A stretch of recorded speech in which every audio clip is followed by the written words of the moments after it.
Shalom. Shalom. Shalom jemaat Tuhan. Bagaimana kabarnya? Lihat samping kiri kanannya, apakah ada semangat kemerdekaan di senyumnya? Tadi pagi ada seorang bapak menyalami saya. Pak Yoel, apakah kita benar-benar merdeka? Kita merdeka Pak. Kenapa? Kayaknya kita masih dijajah oleh istri.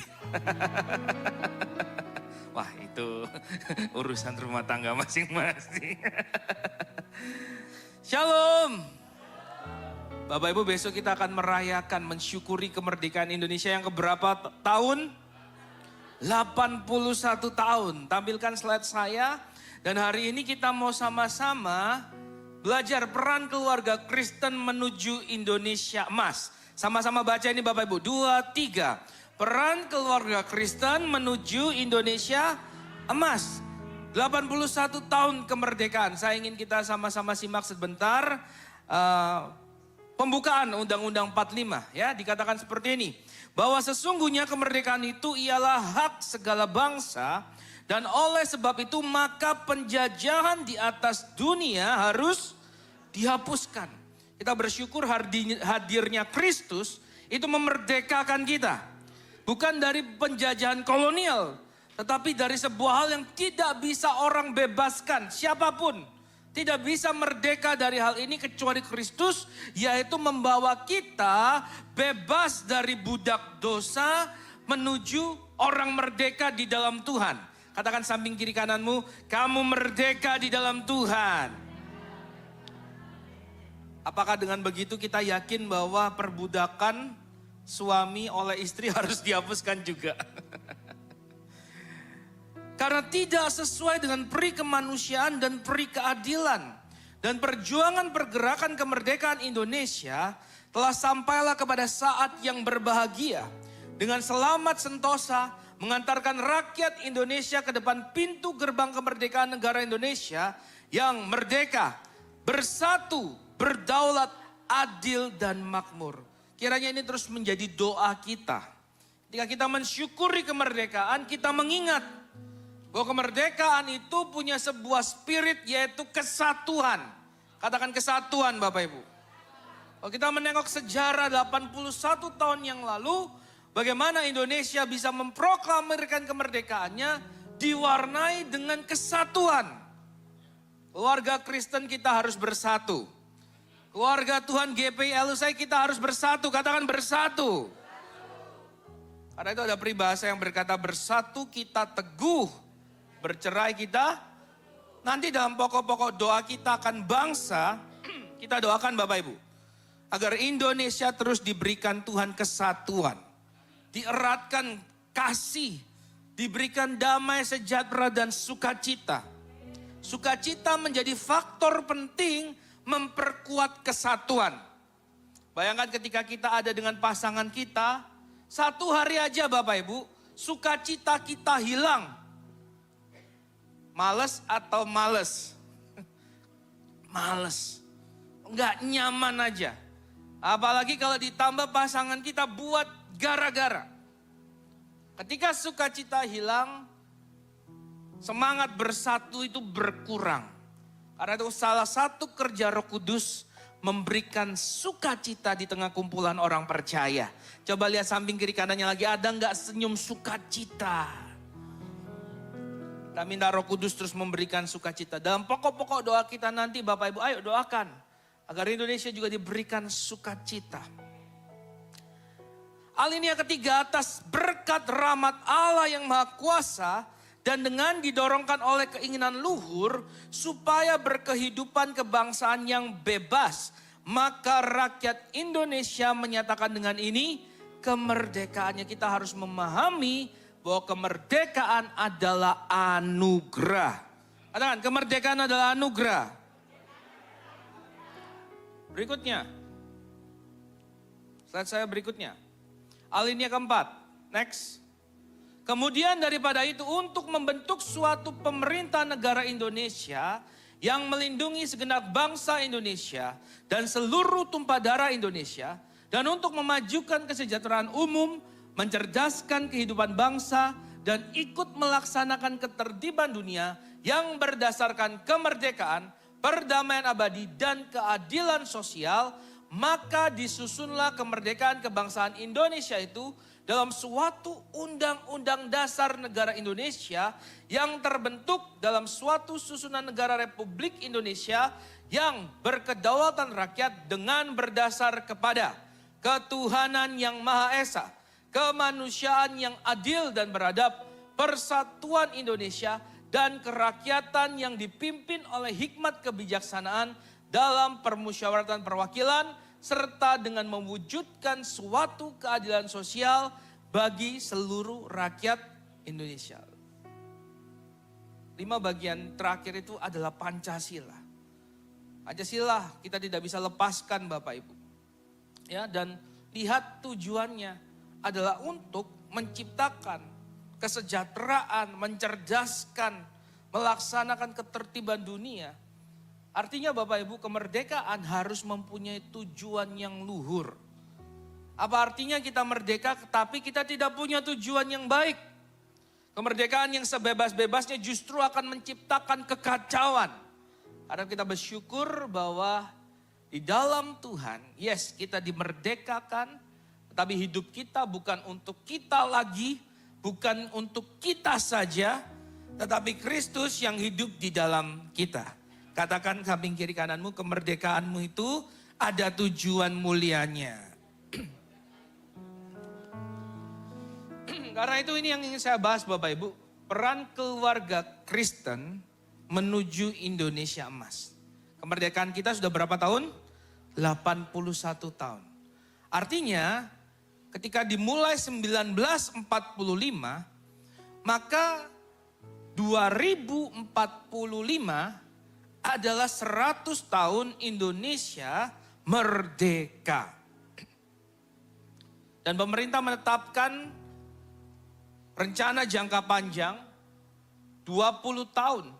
Dan menetapkan dalam 20 tahun ini persiapan pemerintah itu fokus kepada 2045 di mana Indonesia berusia 1 abad. 100 tahun. Maka dibuatlah sebuah tujuan atau sebuah tema yaitu Indonesia Emas. Berarti berapa tahun lagi Bapak Ibu kita mencapai 100 tahun Indonesia merdeka? 19 tahun. Coba lihat samping kiri kanannya. Kita masih di situ enggak ya?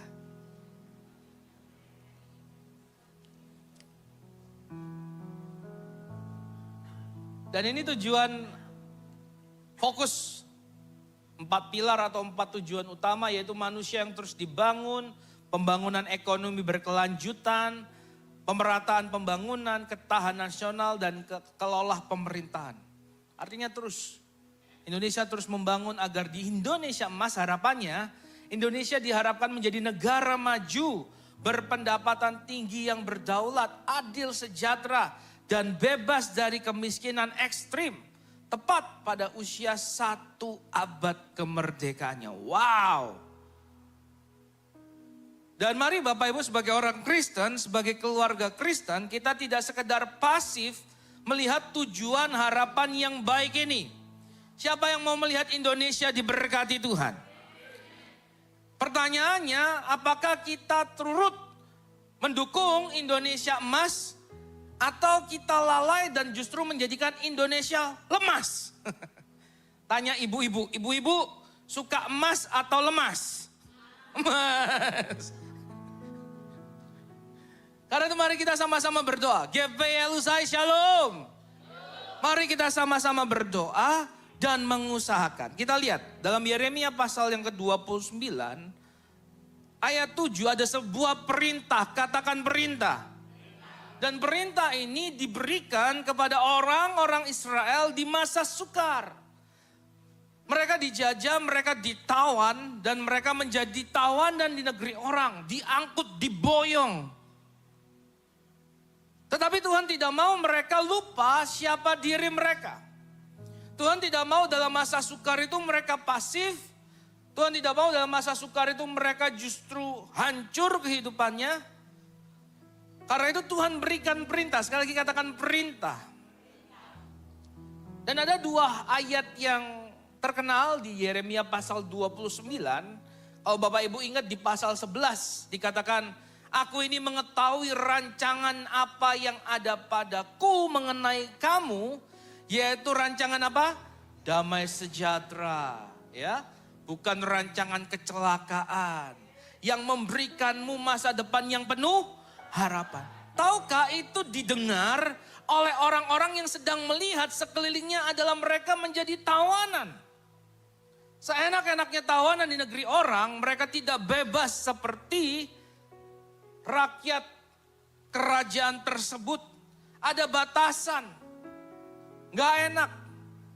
Dan mereka mendengar sebuah janji seperti itu. Tetapi ini upaya Tuhan untuk menjaga agar bangsa ini tetap memahami siapa identitasnya. Siapa mereka di hadapan Tuhan. Shalom. Bukankah kita orang merdeka Bapak Ibu? Amin. Hari ini kita masih bisa menentukan dengan jelas apa yang mau kita lakukan. Setelah dari ibadah ini kita mau kemana? Besok kita mau melakukan apa? Kita adalah orang-orang merdeka. Seharusnya semangat kita lebih daripada orang-orang Israel yang ada di masa pembuangan itu. Tetapi sekali lagi, Tuhan memberikan perintah dalam masa sukar supaya mereka tetap mengerjakan yang baik sesuai dengan apa yang Tuhan mau. Yeremia 29 ayat 7. Usahakanlah, kita baca sama-sama 2, 3. Usahakanlah kesejahteraan kota kemana kamu aku buang, dan berdoalah untuk kota itu kepada Tuhan, sebab kesejahteraannya adalah. Kalau kita kaitkan dengan kondisi kita hari ini, berarti di mana Tuhan tempatkan kita, di Surabaya, di Indonesia. Maka sebagai orang Kristen yang baik, kita perlu mengupayakan, kita perlu mengusahakan sesuatu. Kita perlu berdoa agar kota kita, negeri kita sejahtera. Karena kesejahteraan Surabaya, kesejahteraan Indonesia adalah kesejahteraan kita juga. Nanti kita akan bersama berdoa lagi Bapak Ibu. Ya, saya rindu nanti tolong dibantu tim agar anak-anak kita nanti dihadirkan di sini.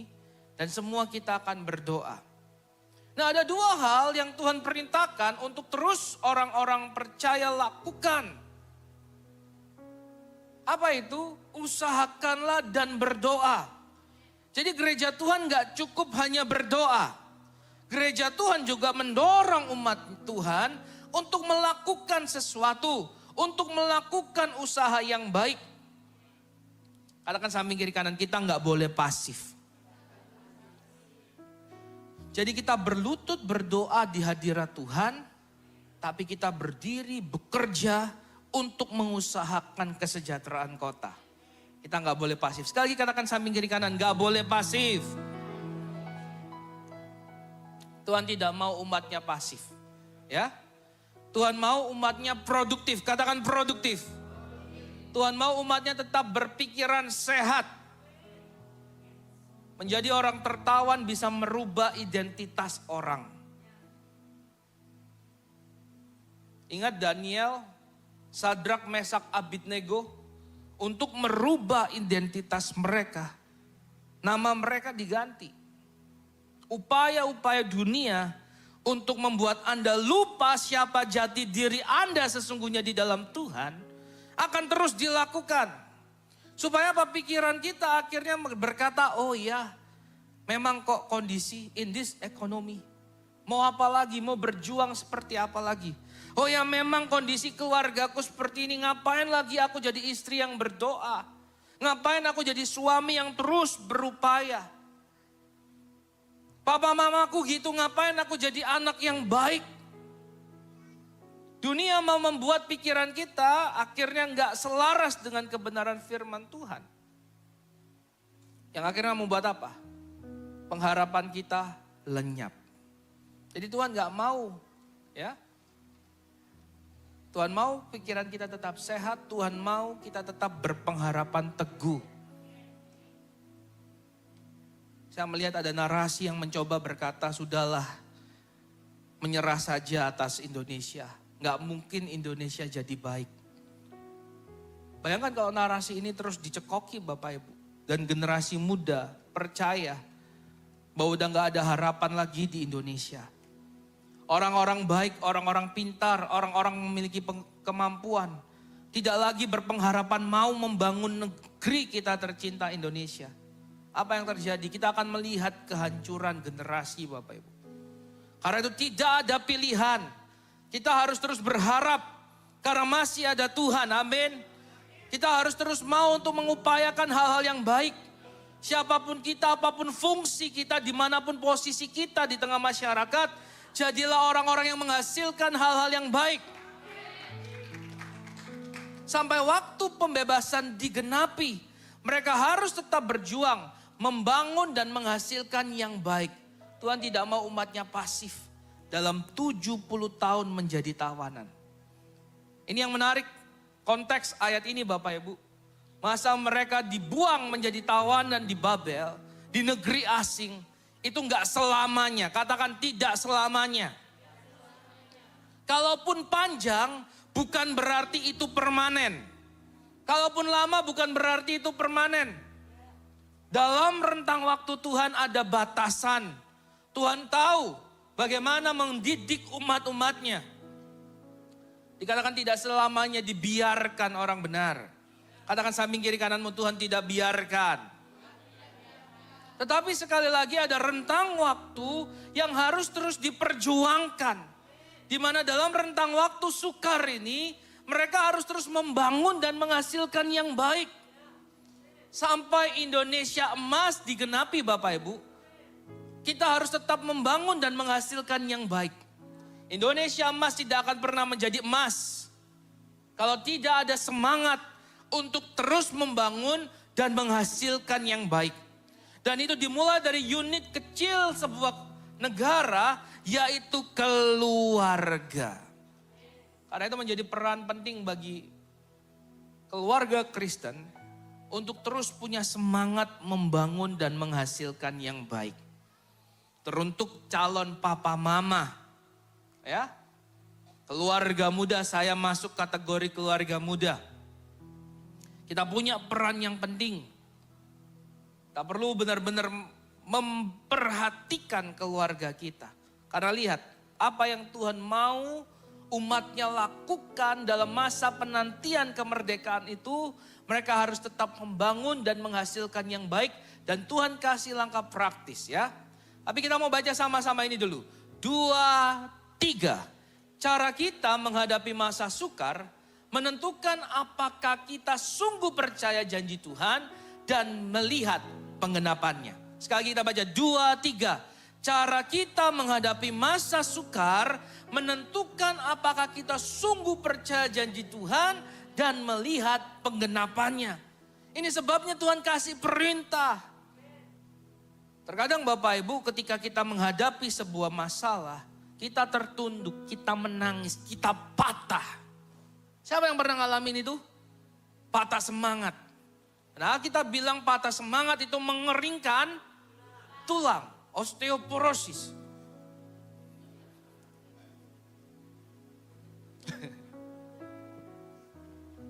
Dan patah semangat tidak menunggu kita tua.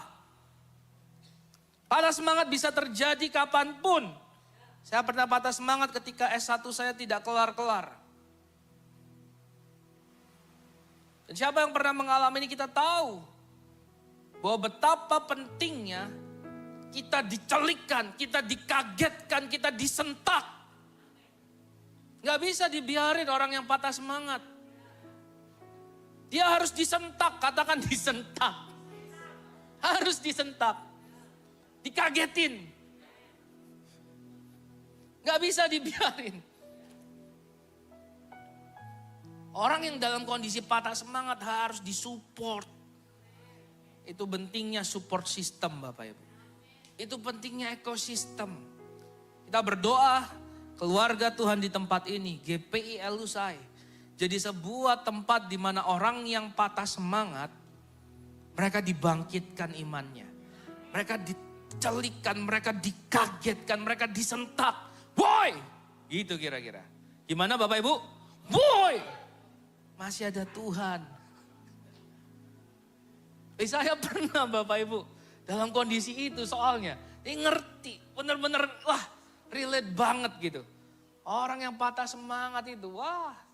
Karena itu kita lihat dalam kemerdekaan selalu ada tokoh-tokoh yang dengan pidatonya berapi-api membangkitkan semangat 45. Walau dengan bambu dan runcing. Wow, apa? Bambu dan runcing.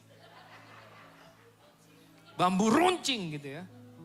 Kita bisa lawan penjajah. Wow, itu kalau lihat orang-orangnya, alah, gak iso. Bedile lihat tentang, canggih. Tanknya lihat, wah selesai Bapak Ibu.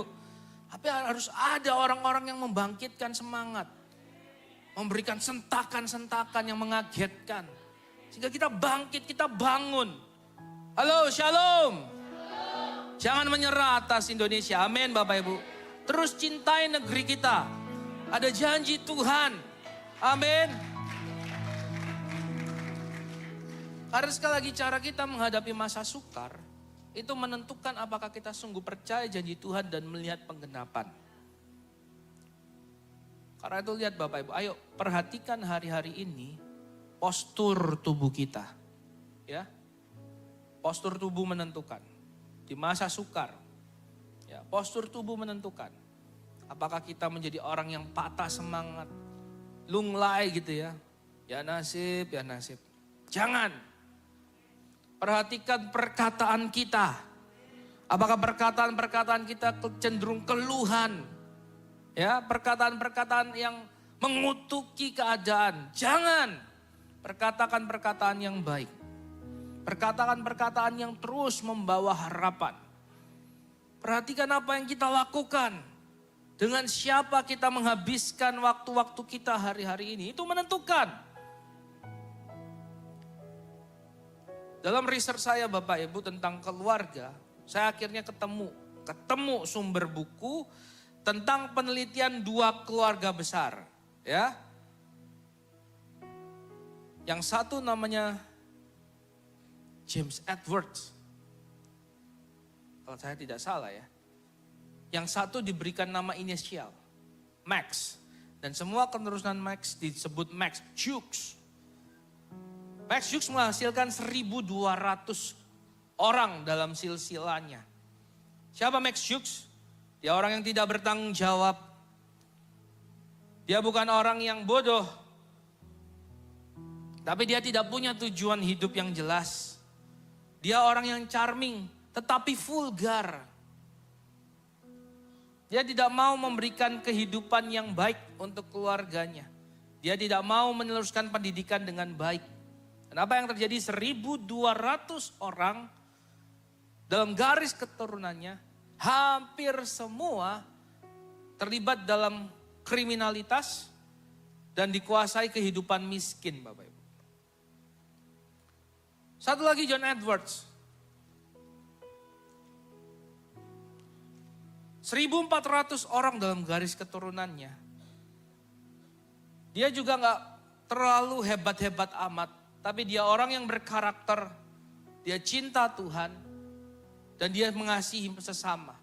Dia terlibat banyak hal-hal sosial. 1.400 keturunannya banyak yang menjadi guru, dosen, pemimpin, pendeta. Yang satu Bapak Ibu dari satu keluarga menghasilkan keturunan yang merugikan negara. Yang satu dari satu keluarga menghasilkan pribadi-pribadi yang memuliakan nama Tuhan dan menjadi berkat bagi banyak orang. Dari mana Bapak Ibu? Dari satu keluarga. Satu ketika kita dipanggil oleh Tuhan, masa bakti kita di dunia selesai. Tetapi apa yang kita lakukan selama ada di dunia bisa bertahan lama dan mempengaruhi banyak orang. Minimal keluarga kita. Karena itu mari samping kiri kananmu katakan, ayo perhatikan keluarga kita. Ini bukanlah pekerjaan yang mudah. Saya mengalami fase-fase ini di mana anak kami nomor 1 kelas 5, nomor 2 kelas 2, yang terakhir baru masuk usia mau ke 3 tahun ini. Wow, tidak mudah. Orang tua punya banyak alasan untuk berkata energiku sudah habis. waktuku sudah habis saya memahami hal ini. Tapi sekali lagi Tuhan menekankan, perhatikan keluarga. Karena dari keluarga ada rencana Tuhan yang besar. Yang mau Tuhan kerjakan bagi bangsa. Katakan samping kiri kanan, ayo perhatikan keluarga kita. Cara kita menghadapi masa sukar. Bagaimana kita berdoa di masa sukar. Bagaimana kita berusaha di masa sukar. Menentukan apakah kita sungguh percaya janji Tuhan. Dan melihat penggenapannya. Saya berdoa Bapak Ibu. Kita menjadi orang-orang yang terus ada di dalam rencana Tuhan. Dan melihat penggenapan janji-janji Tuhan itu. Dan apa yang perlu diusahakan? Ayat 5 dalam Yeremia 29 berkata seperti ini. Dirikanlah rumah, katakan dirikanlah rumah. Ada hal aktif, kita harus membangun. Ya, kita harus mendirikan rumah. Dan kalau kita sudah ngomong soal membangun, mendirikan, kita melibatkan kreativitas, imajinasi kita. Katakanlah kita ingin mendirikan bangunan rumah. Siapa yang memilih untuk membangun rumahnya material-material yang sembarangan? Saya rasa setiap kita rindu membangun dengan material-material yang baik, yang kokoh. Kalau gedungnya aja kita mau benar-benar bangun dengan baik, berarti orang-orang yang di dalamnya pun perlu kita perhatikan dengan baik. Jangan kita mengupayakan material bangunannya bagus. Katakanlah kita bisa mengupayakan emas menjadi dinding kamar kita. Tetapi yang di dalamnya manusia-manusia yang tidak diperhatikan. Manusia-manusia yang tidak kenal Tuhan. Apalah artinya gedung yang baik. Tapi manusianya tidak baik. Karena itu Bapak Ibu, ketika Tuhan memerintahkan untuk mereka mendirikan rumah, Tuhan ingin menekankan, perhatikan keluarga. Karena di ayat selanjutnya kita akan melihat betapa pentingnya generasi di mata Tuhan. Sampai detil. Dan menarik Bapak Ibu, perintah ini diberikan ketika mereka ngalamin masa sukar. Shalom. Kita mendengar isu-isu tentang Indonesia akhir-akhir ini. Ya. Belum selesai isu itu menyebar kekhawatiran. NTT kita lihat kemarin gempa. Bahkan mungkin tsunami ya. Tsunami sudah terjadi. Bila ada Bapak Ibu yang memiliki keluarga, kerabat terdampak bencana tersebut, kita akan doakan. Negeri kita sedang menghadapi ya satu kondisi di mana banyak orang yang sedang menunggu, menanti, khawatir. Saya tidak sedang berkata Bapak Ibu kita pro atau tidak. Tapi saya ingin memberikan sebuah jalan lain. Hal yang bisa kita upayakan sesuai dengan firman Tuhan. Berdoa. Ya, bekerja yang baik. Kerjakan yang baik yang Tuhan mau. Kemarin di sebuah ibadah kantor saya titip pesan.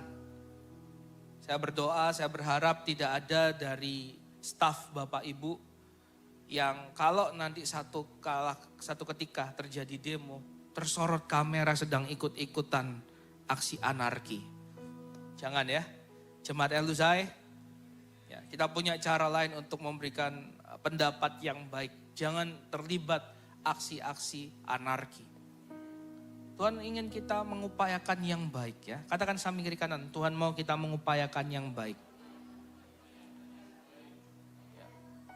Nanti kalau terlihat salah satu jemaat Elusai ikut aksi anarki, tim pastoral akan datang, kita akan berdoa bersama. Mengkonseling, kenapa Pak ikut aksi anarki. Ada dua hal yang perlu diusahakan, keluarga dan pekerjaan. Tuhan gak mau orang percaya pasif. Tuhan gak mau orang percaya patah semangat. Apapun kondisinya. Kemarin di pelayanan penjara Bapak Ibu. Saya sebenarnya gak ada niat untuk altar call. Tapi sebelum saya closing doa. Setelah firman Tuhan jelas taruh di hati saya. Doakan ada orang yang punya pikiran negatif tentang dirinya sendiri. Ya saya berusaha untuk taat gitu ya. Dan saya panggil siapa di antara Anda yang sedang punya pemikiran negatif tentang hidupmu. Tuhan mau bebaskan kau, Tuhan mau pulihkan kau dari pemikiran negatif itu. Kaget saya Bapak Ibu, tiba-tiba dari tengah warga binaan yang ikut ibadah, berdiri satu bapak. Ternyata dia pakai 2 krek. Dia berdiri, waktu berdiri itu dia sudah berusaha. Dan saya sudah melihat mulai air matanya itu menetes Bapak Ibu. Dia maju untuk didoakan ke depan dengan susah payah. Dan dia terus menangis. Saya peluk dia, Tuhan katakan, Pak, Tuhan mengasihimu. Masih ada harapan di dalam Tuhan. Jangan berhenti berharap. Jangan pikirkan yang sia-sia tentang dirimu. Tidak gampang Bapak Ibu, saya sedang ngomong sama orang yang sedang di dalam penjara. Dan dia ngomong, kondisi ini dia alami waktu dia di penjara. Sudah di penjara, ngalamin bagian tulang belakangnya patah karena jatuh di kamar mandi penjara. Tapi kalau Tuhan mau menjamah hati seseorang, dia nggak lihat kondisi masanya. Di masa sukar sekalipun, penghiburan dan kekuatan Tuhan bisa Anda dapatkan. Karena itu katakan samping kiri kananmu, tetap berharap kepada Tuhan. Tuhan mau kita perhatikan, kita usahakan keluarga kita. Tuhan katakan seperti ini, dirikanlah rumah untuk kamu diami, buatlah kebun untuk kamu nikmati hasilnya. Shalom. Sedang di mana orang-orang yang dengar firman Tuhan ini? Di masa pembuangan, di negeri asing. Tapi Tuhan gak mau buat dia pasif. Mereka harus terus mengupayakan. Karena kepada yang mengupayakan, kepada yang bekerja, mereka akan menikmati hasil. Katakanlah Bapak tadi yang sudah ngalamin di penjara, lalu dia sudah di penjara terkurung, dia ngalamin sebuah kondisi gak bebas karena patah tulang belakangnya. Sehingga dia gak bisa jalan dengan baik. Lalu dia hanya merasapi nasib. Dia tidak disentakan, dia gak ngalamin zaman Tuhan. Disinilah ruang pikiran-pikiran negatif masuk Bapak Ibu. Kamu sudah gak punya harapan. Wes ketiban tangga, sudah jatuh ketiban tangga. Kamu dikucilkan. Buat apa lagi kamu hidup? Bapak Ibu mau tahu bagaimana setan bekerja? Seperti itu. Dia ingin membuat kita kehilangan harapan. Dia ingin membuat kita tidak punya alasan lagi untuk mengupayakan hal yang baik dalam hidup ini. Sehingga dia pada akhirnya menggeret kita pelan namun pasti kepada sebuah pertanyaan. Buat apa lagi? Buat apa lagi? Buat apa lagi? Dan mari kita patahkan siasat si jahat. Anda masih punya alasan untuk tetap bekerja. Anda masih punya alasan untuk tetap berupaya. Anda masih punya alasan untuk tetap mencintai Indonesia. Karena Tuhan, katakan karena Tuhan. Tuhan mau kita terus melakukannya. Karena ada janji. Kita akan menikmati. Bagi yang mengerjakan, ia akan menikmati hasilnya. Amin. Sekali lagi katakan bagi yang mengerjakan, akan menikmati hasilnya. Sekali lagi katakan bagi yang mengerjakan, akan menikmati hasilnya. Haleluya. Tuhan yang kita sembah peduli akan keberlangsungan generasi Bapak Ibu. Ini sekali lagi terus menguatkan. Bagaimana saya terus dibawa untuk mempercayai dan mengajarkan hal ini. Tuhan yang kita sembah peduli akan keberlangsungan generasi. Ayat 6 dari Yeremia 29 jelas. Ini lebih detil lagi. Mereka gak cuma sekedar disuruh membangun rumah, membuka kebun anggur dan menikmati hasilnya. Bahkan hal penting Tuhan titipkan. Ya, Tuhan perintahkan kepada mereka. Ambillah istri untuk memperanakan anak laki-laki dan perempuan. Tentu Tuhan tidak mau pria tidak bertanggung jawab di dalam keluarganya. Sekali lagi saya sampaikan, Tuhan tidak mau seorang pria tidak bertanggung jawab dalam keluarganya. Kita akan lihat itu jelas sekali. Kenapa sebelum menikah Adam diberikan perintah untuk mengupayakan taman? Tuhan mau Adam bisa memberikan hal yang baik bagi keluarganya.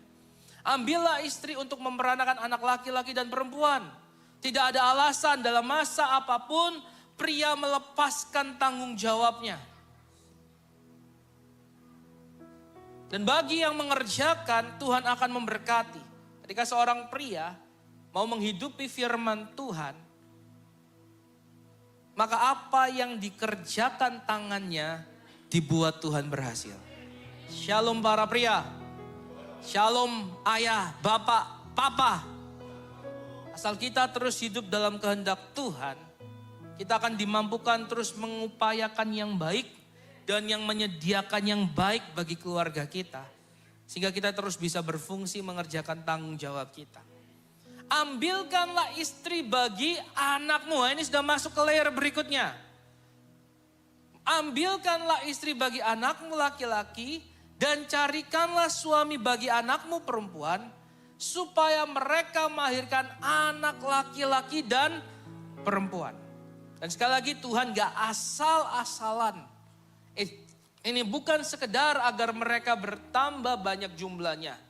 Tapi kalau kita lihat kitab Maleaki, Tuhan berkata apa yang dikehendaki dari kesatuan pria dan wanita itu keturunan ilahi. Ini bukan soal jumlah, tetapi bagaimana iman itu bisa terus diwariskan. Dan ini penting dalam konteks mereka sedang ada di dalam masa pembuangan. Ingat Bapak Ibu, berapa lama mereka harus ada di masa itu? 70 tahun. Sehingga peran papa mama di tengah keluarga penting. Papa akan cerita sama anaknya. Nah, dengar. Kita memang ada di negeri asing. Kita memang orang tawanan, nak. Kamu bisa melihat warga-warga yang lain, teman-temanmu yang lain. Bagaimana mereka bersikap, berkata. Bagaimana mereka berdoa. Tapi nak dengar, Tuhan yang kita sembah. Allah Abraham, Ishak, Yakub. Menjanjikan kemerdekaan bagi kita. 70 tahun kelak. Genap 70 tahun itu. Kita dan bangsa kita akan dibawa kepada sebuah kemerdekaan. Nah, kamu jangan menjadi serupa dengan mereka. Allahmu Allah Abraham, Ishak, Yakub. Sembah dia, nak. Nantikan dan janji kemerdekaan itu menjadi milik kita. Loh Pak, kok Bapak bisa menvisualkan seperti itu? Karena di kitab Daniel Bapak Ibu, ada satu orang yang bernama Daniel yang dia teringat. Dia teringat, katakan dia teringat. Pertanyaannya siapa yang membuat kita ingat? Daniel gak akan bisa punya ingatan begitu aja. Kalau gak dalam satu masa hidupnya, dia pernah mendengar janji kemerdekaan 70 tahun itu. Daniel mengingat, dia menyelidiki dan dia menemukan benar. Sesuai yang dikatakan Yeremia. Dan ini masanya, dia hitung ini masanya. Dan dia mengupayakan kemerdekaan bagi bangsanya. Bapak Ibu, harus ada yang membuat kita bisa mengingat. Harus ada yang mau menyampaikan firman Tuhan, janji-janji Tuhan, cara hidup yang benar di dalam Tuhan. Dan mari kita mau sama-sama katakan, aku mau mengambil bagian itu. Aku mau menjadi orang itu di tengah keluargaku. Gak usah dulu kita ngurusin yang lain di luar. Tapi pastikan anak-anak kita tahu bagaimana hidup beribadah di dalam Tuhan yang kita sembah. Sehingga Allah yang kita sembah menjadi Allah yang mereka sembah. Sehingga bukan sekedar Allahku tetapi Allah kita. Allah seisi rumah kita. Dan ini perang penting. Maka ada ayat bagian terakhir dari ayat ini yang saya berikan warna kuning keemasan. Agar di sana kamu bertambah banyak dan jangan berkurang. Peran keluarga Kristen di tengah sebuah kota itu penting Bapak Ibu. Ingat kisah Sodom dan Gomora? Abraham burgeoning sama Tuhan. Tawar menawar sama Tuhan. Tuhan sudah bilang dosa Sodom dan Gomora ini sudah memuncak. Aku memusnahkan mereka. Abraham teringat akan keluarganya di sana. Tuhan, kalau ada sekian orang percaya. Kalau ada sekian apa Bapak Ibu? Orang percaya. Apakah Tuhan masih mau memusnahkan? Tidak. Abraham ragu, jangan-jangan Sodom dan Gomora gak sampai sejumlah itu. Dia turunkan lagi, dia turunkan lagi, dia turunkan dan dia turunkan lagi. Menjadi sebuah bukti bahwa keberadaan orang percaya, keberadaan orang benar itu sangat diperhitungkan. Katakan samping kiri kananmu, keberadaanmu itu diperhitungkan. Dan Tuhan katakan, agar di sana kamu bertambah banyak dan jangan berkurang. Orang-orang yang terus menantikan janji-janji Tuhan, yang terus berdoa, yang terus mengupayakan hal-hal yang baik, harus terus ada di bangsa negara kita. Gak boleh diisi dengan orang-orang yang lemah, yang putus asa, yang patah semangat dan berkata ya sudah sampai di sini perjuanganku, selesai. Saya berdoa Bapak Ibu, keluarga Kristen, keluarga kita menjadi keluarga yang tangguh, amin. Jadi keluarga yang tangguh. Apapun kondisi, kita terus dikuatkan bukan karena kuat dan gagah kita. Tapi karena kita tahu Tuhan yang menguatkan, Tuhan yang memampukan, Tuhan yang mau agar kita terus mengusahakan yang baik. Agar di sana kamu bertambah banyak dan jangan berkurang. Siapa yang mau melihat anak cucu kita terus ada Bapak Ibu? Keluarga kita terus berkembang ya. Bukan hanya berkembang, mereka menjadi pemimpin, menjadi orang-orang yang diberkati. Karena itu teruslah berbuat baik. Karena harapan selalu ada. Tuhan tidak mau umatnya berhenti berharap, menyerah dan menjadi serupa dengan dunia. Di tengah kondisi Indonesia yang saat ini kita lihat mungkin memberikan kebingungan, kekhawatiran. Tuhan mau agar umat Tuhan tetap berpikir yang baik, bertindak yang baik. Karena itu Bapak Ibu terus perhatikan keluarga kita, terus kerjakan hal yang baik. Masih ada harapan karena masih ada Tuhan. 3 hal praktis yang bisa kita lakukan 19 tahun menuju Indonesia emas. Apakah anak-anak kita dari gereja anak bisa dihadirkan? Karena kita akan berdoa bersama. 19 tahun menuju Indonesia emas. Hari ini saya 37 tahun. Kemungkinan 19 tahun lagi saya sudah mulai melihat anak-anak saya kuliah. 19 tahun lagi ya. Atau sudah bekerja. Yohanes hari ini berapa tahun sayang? 10. 19 tahun lagi 29. Wow. Mungkin kami sudah mulai masuk topik pembicaraan suami istri yang ngomong, "Mah, kamu lihat si A, pacar anak kita, gimana menurutmu?" Yeah. Oh, ini perintah kan? Kita harus mencari pasangan yang baik buat anak-anak kita. Katakan gak boleh sembarangan. Gak boleh sembarangan. Karena ada rencana Tuhan. Apapun yang kita lakukan dalam hidup ini, ingat ada rencana Tuhan. Dan karena itu gak boleh sembarangan. 19 tahun lagi Bapak Ibu.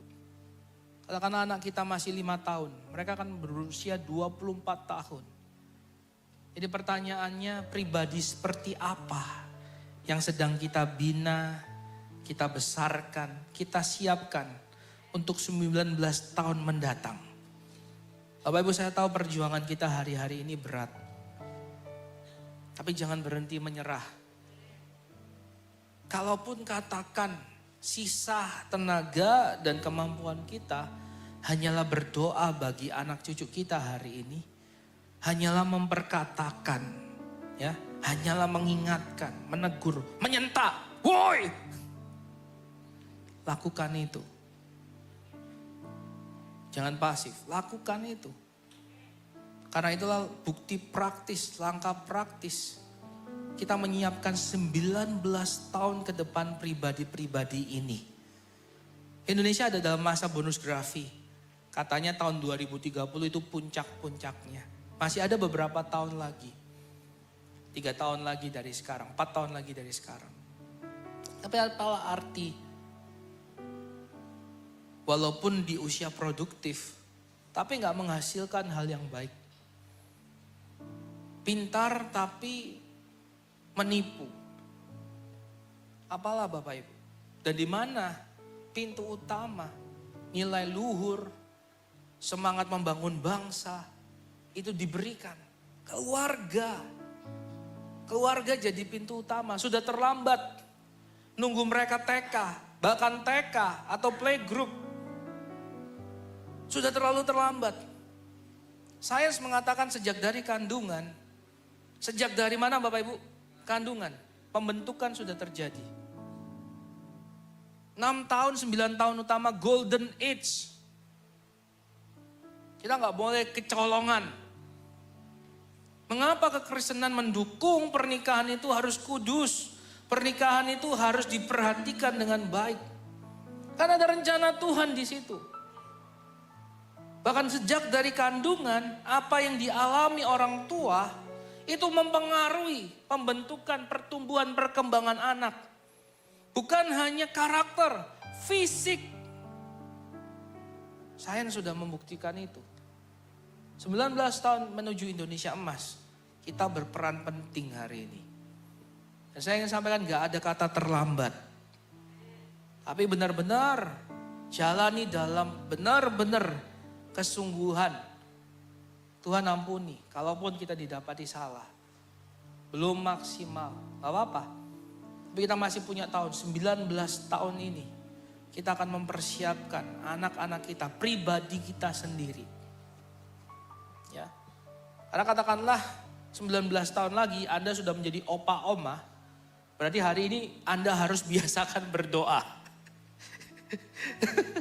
Karena nanti mungkin setelah opa oma sudah tinggalnya bisanya doa aja gitu ya. Tapi kalau hari ini kita nggak punya keseriusan atau kesukaan berdoa, yang nanti nggak bisa punya kehidupan doa yang baik di kala tua. Ya. Gembala senior, ibu gembala senior jadi teladan kita. Ya. Di usia yang sudah 70 tahun lebih, gembala senior masih penginjilan, masih buka gereja baru, semangat produktif. Dan bukan karena kuat dan gagah, tapi karena terus berjalan di dalam rencana Tuhan, kita dimampukan. Ya, katakan kita dimampukan. 19 tahun, ya. Anak kita yang usia 10 tahun jadi 29. Kita berdoa, mereka jadi pribadi-pribadi yang diberkati Tuhan. Ketika mereka nanti sudah bekerja, mereka mendapatkan pekerjaan yang baik. Ketika mereka masuk fase membangun keluarga, mereka membangun keluarga yang baik. Jangan tunggu nanti, kita mulai dari sekarang. Ya, karena itu 19 tahun menuju Indonesia emas. Peran keluarga Kristen yang pertama, perhatikan keluarga kita. Ya, kalau di Yeremia 29, Tuhan benar-benar suruh mereka perhatikan keluarga. Apalagi kita yang hidup di negeri merdeka. Ya, kita punya banyak cara, kita punya banyak sumber untuk bisa mendidik anak-anak dengan baik. Untuk bisa membangun hubungan suami istri dengan baik. Untuk bisa terus memperhatikan keluarga kita dengan baik. Di masa pembuangan aja, mereka terus didorong untuk menghasilkan. Karena hanya yang bekerja yang menikmati hasil. Apalagi saat ini kita dengan kondisi kita merdeka. Di tengah mereka dibuang aja, mereka didorong untuk terus berdoa. Apalagi sekarang kita punya kendali atas jadwal harian, mingguan, bulanan, tahunan kita. Mari kita memberikan juga waktu untuk berdoa.